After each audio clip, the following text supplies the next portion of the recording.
So, here's a wild thought. What if our most ancient ideas about heaven were just, well, waiting for 21st century physics to finally catch up?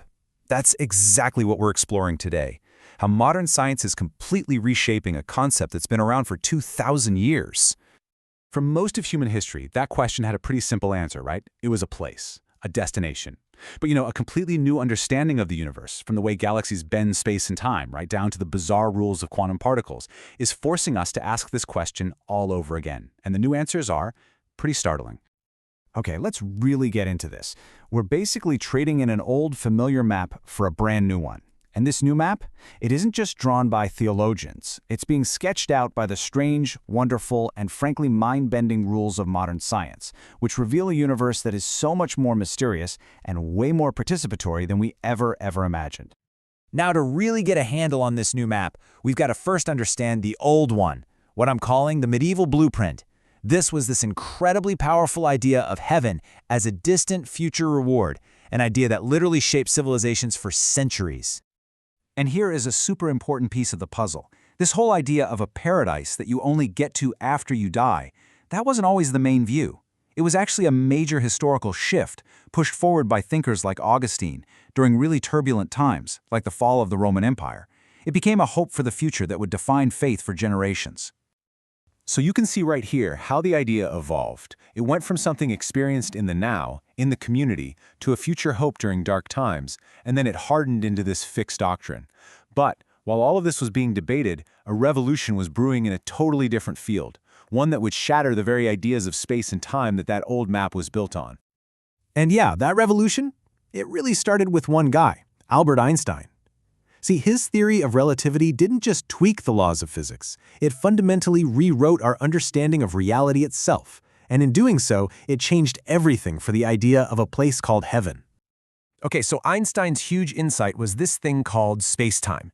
He realized that space and time aren't two separate things. Nope, they're woven together into a single four-dimensional fabric. And here's the real kicker. This fabric can bend and warp. Gravity isn't some invisible force pulling you down. It's literally a curve in space-time. And because of that, time isn't absolute. It actually ticks slower the closer you are to a massive object. So a single universal clock for the whole cosmos, it just doesn't exist. Just let that sink in for a second.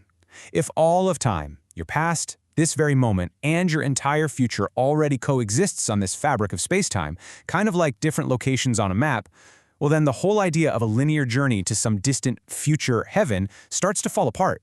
I mean, how can you travel to a future that, in a very real sense, is already here? And if you think that's weird, hold on. The universe gets even stranger when we zoom way in to the quantum level. The fuzzy, probabilistic, totally bizarre building blocks of, well, everything. So, a couple of quantum rules completely flip our idea of reality on its head. First, there's the observer effect. At the tiniest level, the simple act of looking at a particle actually changes what it's doing. It's almost like reality waits for us to pay attention before it decides what to be. And then there's quantum entanglement, what Einstein famously called spooky action at a distance. You can link two particles, and no matter how far apart they are, even across the galaxy, what happens to one instantly affects the other.